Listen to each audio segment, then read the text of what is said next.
Once again welcome back to my class Rajesh Gupta classes.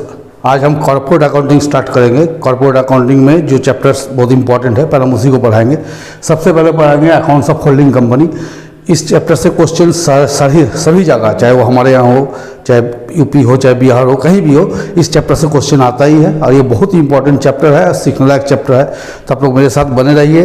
ये आज हम नया चैप्टर स्टार्ट करें। ये हमारे यहाँ सेमेस्टर 4 में है और बाकी जगह बीकॉम सेकेंड ईयर में होता है। ठीक है, कॉर्पोरेट अकाउंटिंग या स्पेशलाइज्ड अकाउंटिंग के नाम से हम लोग से जानते हैं। तो उसी में से एक चैप्टर आज हम पढ़ाएंगे, accounts of holding company. Chapter शुरू करने के पहले आप लोग को रिक्वेस्ट करेंगे, यदि हमारे चैनल में नए हैं या पहला बार देख रहे हैं तो जरूर से सब्सक्राइब कीजिए, क्योंकि इस चैनल के माध्यम से हम आप लोगों को बहुत कुछ सिखाने वाले हैं। आप लोगों के साथ बने रहेंगे, हम भी, आप लोग भी मेरे साथ बने रहिए। तो चलिए हम स्टार्ट करते हैं होल्डिंग कंपनी। देखिए, होल्डिंग कंपनी और सब्सिडियरी कंपनी, इसका पूरा आता है अकाउंट्स ऑफ होल्डिंग कंपनी और subsidiary company.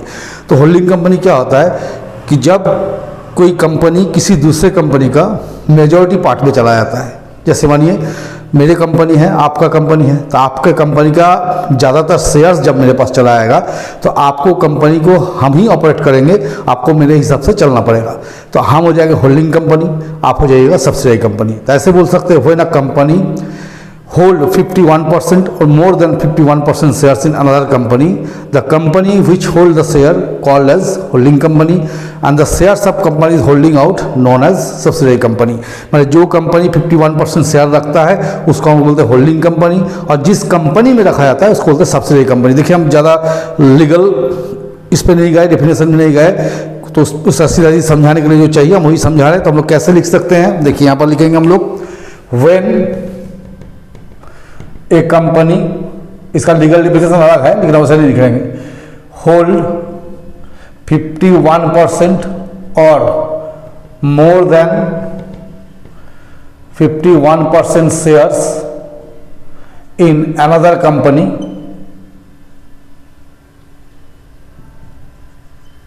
The company which acquire the share known as holding company and the company which shares are holding out known as subsidiary company. जिस company में share खरीदा जाता है उसको बोलते हैं सब्सिडियरी कंपनी। ठीक है, सपोज कीजिए ये ए लिमिटेड है और ये बी लिमिटेड है। तो मानिए बी लिमिटेड में कितना शेयर है, 10,000 शेयर मान लीजिए, बी के पास 10,000 शेयर है। यहाँ लिखता है on 30 June 2019 A acquired 7,000 share of B limited. तो देखिए क्या लिखे कि बी में मानिए 10,000 शेयर है, 30 जून 2019 को ए क्या किया, 7,000 शेयर बी का खरीद लिया। तो ए के पास अब कितना शेयर आ गया, आप खुद देख लीजिए, 7,000 बाई 10,000 इंटू 100 कीजिएगा तो ए के पास आ गया 70% शेयर। तो बी के पास कितना शेयर बचा, 3,000 शेयर बाई 10,000 इंटू 100 कितना हो गया, 30% शेयर। तो ये क्या हो गया, मेजोरिटी पर्सन में आ गया ना, ये मेजोरिटी में आ गया। तो इसको हम लोग बोलेंगे होल्डिंग कंपनी। और इसको क्या बोलेंगे, माइनॉरिटी पर्सन। इसके पर्सन में कितना लग गया, 30%, इसको बोलेंगे सब्सिडियरी कंपनी। समझ में आ गया क्या बोले कि जब कोई कंपनी किसी दूसरे कंपनी का 51% या उससे अधिक शेयर खरीद लेगा तो जो शेयर खरीदेगा वो होल्डिंग, और जिसमें खरीदा जाएगा उसको बोलेंगे सब्सिडियरी। जैसे हम यहाँ लिखे ए लिमिटेड बी लिमिटेड है, दो कंपनी, बी के पास 10,000 शेयर है कंपनी में मानिए, तो उसमें से ए क्या किया, 7,000 शेयर खरीद लेता है। तो 7,000 बाई 10,000 इंटू 100 करने कितना परसेंट खरीद लिया, 70%। माने सारा मेजोरिटी वोटिंग राइट्स किसके पास चला है, इसके पास चलाया, तो ये हो गया होल्डिंग। इसके पास कितना परसेंट बचा, 30%, माने ये माइनॉरिटी में आ गया, ये इसको बोलेंगे सब्सिडियरी। देखिए, अब होल्डिंग कंपनी जब पढ़िएगा, सबसे पहला अहम चीज इसमें होता है पीरियड। इसको समझना पड़ेगा क्वेश्चन बनाने के लिए। इसमें दो तरह का होगा, एक होगा प्री एक्विजिशन पीरियड, एक होता है प्री एक्विजिशन पीरियड, एक होता है post acquisition period.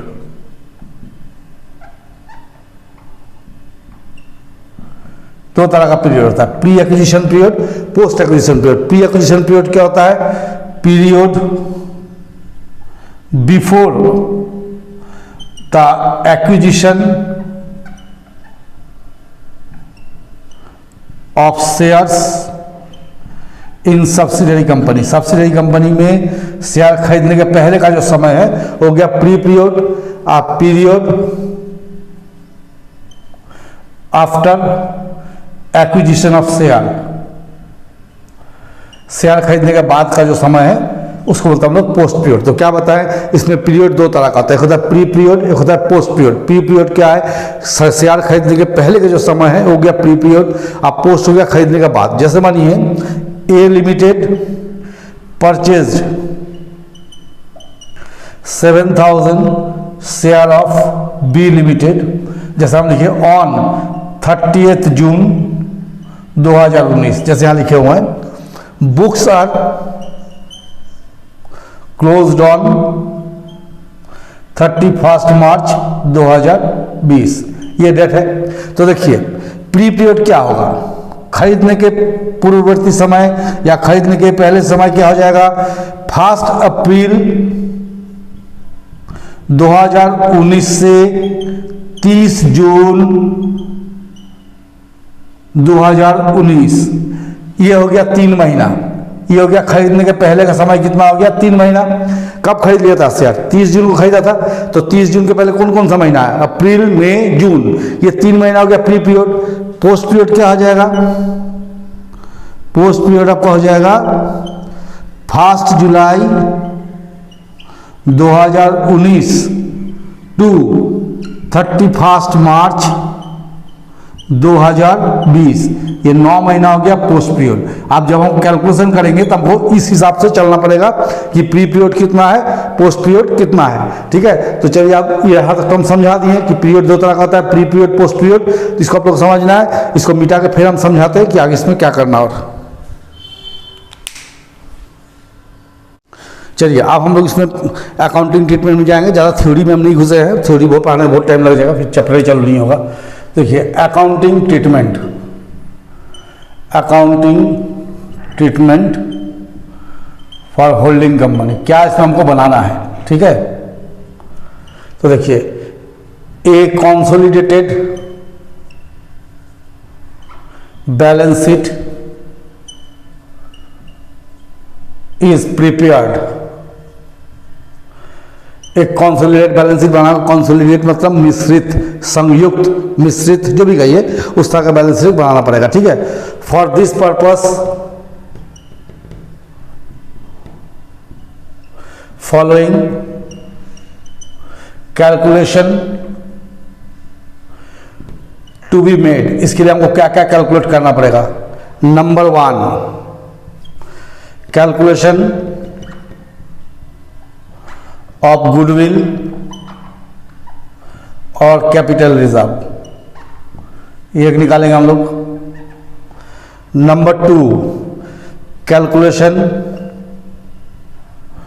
Of minority interest, एक ये निकालेंगे हम लोग। Number 3, calculation of consolidated reserve.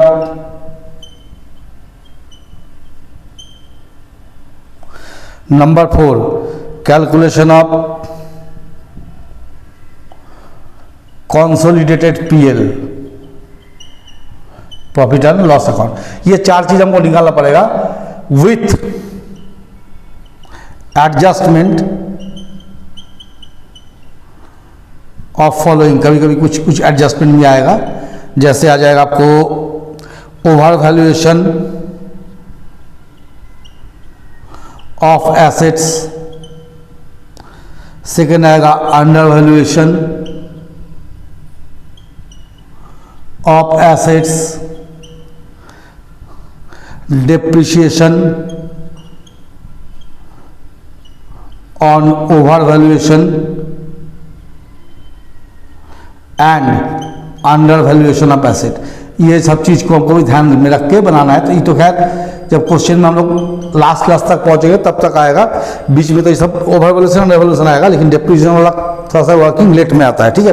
तो चलिए पहला वर्किंग हम लोग करते हैं कैलकुलेशन ऑफ गुडविल और कैपिटल रिजर्व। तो पहला वर्किंग होगा कैलकुलेशन ऑफ गुडविल और कैपिटल रिजर्व। पहले हम लोग ये निकालना सीखेंगे, ठीक है। देखिए नंबर 1 एक एक करके बनाएंगे, मिटाते चलेंगे फिर बनाएंगे ना। देखिए nominal value of share capital in subsidiary limited. Subsidiary limited में कितना शेयर खरीदे, किस प्राइस से खरीदे, इसको लिख देंगे। Plus shares in pre acquisition reserve of subsidiary limited, ये निकालना पड़ेगा, उसको लिख देंगे यहां पर। Plus shares in pre acquisition profits of subsidiary limited, ये लिखेंगे। Plus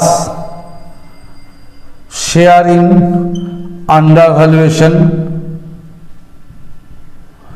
of assets of subsidiary limited, ठीक है। Plus share in pre acquisition dividend of subsidiary limited, ये हो जाएगा। इसको प्लस कर देंगे, एक फिगर यहां आ जाएगा। लेस करेंगे, देखिए share in over valuation of assets in subsidiary limited और share in goodwill write off, ये दोनों को यहां माइनस कर देंगे, देख फिगर यहां आ जाएगा। अब इसमें क्या करेंगे, less value paid for investment. Holding company ने शेयर को कितने पैसे में खरीदा, उस पैसा को यहां पर माइनस कर देंगे, ये एक फिगर आ जाएगा। आप देखिए समझिए हम क्या बोले, जैसे ये सारा जोड़ लिए, इसको लेस कर दिए, इसका जो फिगर आएगा उसमें से value paid for investment minus करेंगे। या तो ये फिगर पॉजिटिव होगा या तो नेगेटिव होगा। अगर प्लस में आ रहा है तो उसको क्या लिखेंगे, कैपिटल रिजर्व। अगर प्लस फिगर में है तो कैपिटल रिजर्व, अगर नेगेटिव आया तो क्या लिखेंगे, गुडविल। अगर माइनस में आएगा तो लिखेंगे गुडविल, प्लस में आएगा तो कैपिटल रिजर्व। तो ये आप लोग को हम बताएं कैलकुलेशन ऑफ कैपिटल रिजर्व। अब इसको मिटा के हम लोग करते हैं माइनॉरिटी का, है ना। ये मिटा लेते फिर बंद नहीं करेंगे हम, 1 सेकंड लगेगा मिटाने में। देखिए सेकंड कैलकुलेशन करेंगे, calculation of minority interest. Calculation of minority interest, ये निकालेंगे। तो देखिए माइनॉरिटी इंटरेस्ट कैसे निकालेंगे, nominal value of share capital in subsidiary limited, कितना कैपिटल है सब्सिडरी में, plus share in total reserve of subsidiary limited. Subsidiary limited का टोटल रिजर्व, प्रीपोज देखने की जरूरत नहीं है, plus share in total PL of subsidiary limited, इसको लिख देंगे। Plus share in total dividend of subsidiary limited, plus share in under valuation of assets in subsidiary limited. इस सबको प्लस कर देंगे तो यहाँ एक फिगर आएगा। इसमें से हम लोग क्या करेंगे, माइनस करेंगे, less share in over valuation of assets in subsidiary limited, over valuation कर देंगे। और share in goodwill write of, इसको लेके माइनस कर देंगे तो ये जो आएगा माइनॉरिटी इंटरेस्ट होगा। ठीक है, इसका हम लोग निकालेंगे चौथा में, तीसरा में calculation of consolidated reserve, consolidated reserve. देखिए यहां लिखेंगे reserve fund in holding company, holding company का अपना कितना रिजर्व है उसको लिख देंगे यहां पर, प्लस प्लस क्या करेंगे, share in post acquisition reserve fund of subsidiary limited, इसको इसमें प्लस कर देंगे तो एक फिगर आएगा। तो ये हो गया कंसोलिडेटेड रिजर्व। इसी तरह हम लोग निकालना पड़ेगा कंसोलिडेटेड पीएल, जिसको हम यहाँ कर देते हैं। 4 ही कैलकुलेशन बताए थे तो चारों आपको यहाँ आ जाएगा।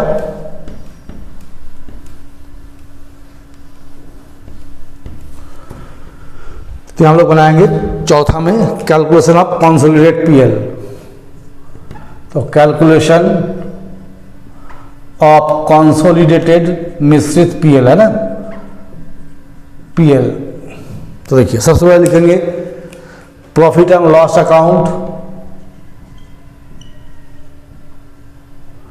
In holding company, holding company कितना प्रॉफिट एंड लॉस है, प्लस शेयर इन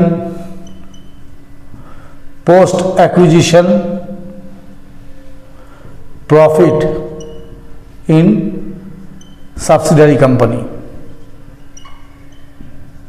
ऐड कर देंगे। अब इस पर हम डेप्रिसिएशन का ट्रीटमेंट नहीं दिखाएं, माइनॉरिटी में नहीं दिखाया, इसमें भी नहीं दिखाया, सिर्फ जब क्वेश्चन है उस टाइम करके दिखाएंगे। अभी ज़्यादा करके तो गड़बड़ा जाइएगा। तो ये आपको 4 कैलकुलेशन मोटा मोटी निकालना है। ठीक है, इसके बाद क्या करना होगा, ये सब जब चारों एक बार निकल के आ जाएगा तो आपको एक बैलेंस शीट ड्रॉ करना होगा। ठीक है, बैलेंस शीट ड्रॉ करने के लिए इसको जब मिटा लेते हैं फिर हम करते हैं। देखिए एक बैलेंस शीट का परफॉर्मा ड्रॉ कर दिए, जैसे पार्टनरशिप या सोल्टेड नहीं होता है उस तरह से बैलेंस शीट यहाँ पर नहीं बनता है। कंपनी का बैलेंस शीट है, आपको क्लास 12 में जब पढ़े हुईएगा, कंपनी जब 2013 के बाद से क्या होता है बदल गया था बैलेंस शीट का परफॉर्मा, तो उसी में बनता है। ठीक है, तो चलिए आप लोग सब पढ़े होते हैं तो जरूर पढ़े हुईएगा। तो उसको हम लोग पहले लिखते हैं ए, पहला हेड लिखते हैं इक्विटी एंड लाइबिलिटी। पहले लाइबिलिटी साइड को करेंगे, बहुत ज़्यादा डिटेल में नहीं जाना है, जितना हमको जरूरत है उतना ही करेंगे। देखिए इसमें आता है 1 नंबर में share holder fund, share holders fund. तो इसमें हम लोग क्या क्या लिखेंगे, जैसे मैंने लिखे ए शेयर कैपिटल,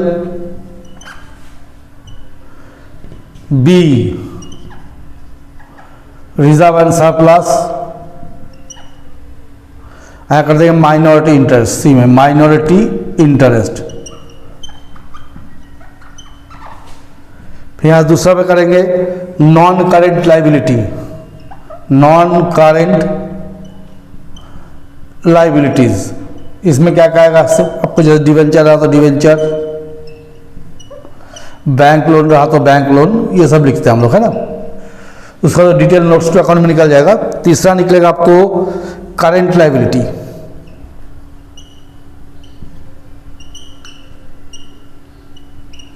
इसमें हम लोग क्या क्या लेंगे, जैसे ट्रेड पेएबल, ट्रेड पेएबल मतलब क्या था, क्रेडिटर्स प्लस बीपी, लोग पढ़े हुईएगा। सेकेंड होता है शॉर्ट टर्म बोरोइंग, यहां आता है लॉन्ग टर्म या शॉर्ट टर्म, है ना। Short term provision,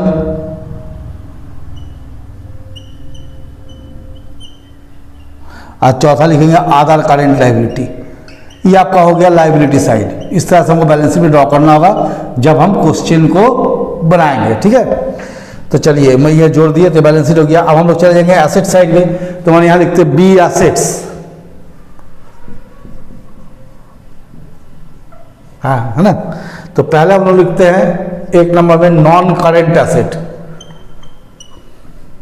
non current assets में हम लोग क्या करेंगे, सबसे पहले लिखेंगे फिक्स्ड एसेट्स, इसको दो हेड देंगे, एक टेंजिबल एसेट, एक करेंगे इंटेंजिबल एसेट। ये दोनों लिखेंगे हम लोग, ठीक है। इसका हम लोग करेंगे, इसका दूसरा में non current investment. Non current investment, non current investment क्या है? लॉन्ग टर्म इन्वेस्टमेंट, उसको लिखेंगे, ठीक है। और दूसरा में हम लोग लिखते हैं करेंट एसेट। क्या लिखेंगे? Current asset. इसमें क्या क्या आएगा? कैश एंड कैश इक्विवेलेंट,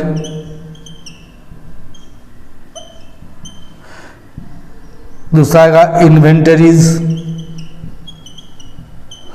तीसरा आएगा ट्रेड रिसीवेबल,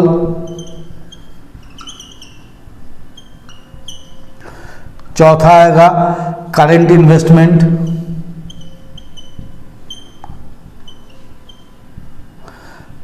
पांचवा आएगा आधार करेंट लायबिलिटी, आधार करेंट एसेट, जैसे इसमें आपको प्रीपेड एक्सपेंसेस वगैरह हो गया या आउटस्टैंडिंग इनकम्स वगैरह हो गया, उसको लेंगे, ठीक है। तो पूरा डिटेल में तो हम गए नहीं, कि जितना हमको इसमें जरूरत है चैप्टर में उतना ही हम किए। तो ये आपको आप लोग हम बैलेंस शीट का प्रोफार्मा ड्रॉ कर दिए। वेरी नेक्स्ट, जब नेक्स्ट क्लास में आएंगे तो हम लोग कहाँ चलेंगे? क्वेश्चन नंबर 1 से स्टार्ट करेंगे और रेगुलर बेसिस पे क्वेश्चन नंबर 28 तक हम बनाते चले जाएंगे। बीच में एक आध क्वेश्चन छोड़ेंगे जो हमको लगता है आप लोग बना सकते हैं, अब बाकी सारा क्वेश्चन हम बनाते चले जाएंगे। ये मेरा कॉर्पोरेट अकाउंटिंग का पहला क्लास था, इसलिए अब तो रिक्वेस्ट है जहाँ तक ही पहुँचेगा, हमको पता नहीं कहाँ तक पहुँचेगा या कितना रीच इसको मिलेगा, लेकिन जिन लोग को जरूरत होगा जरूर से चैनल को सब्सक्राइब कर लीजिएगा, क्योंकि इसके माध्यम से डॉक्टर एस एम शुक्ला का बुक को हम फॉलो करते हुए पहले डॉक्टर एस एम शुक्ला का सारा क्वेश्चन बनाएंगे, फिर स्केचिंग वगैरह से भी हम करेंगे। तो चलिए मेरे चैनल के साथ बने रहिए, चैनल को शेयर कीजिए, सब्सक्राइब कीजिए, लाइक कीजिए।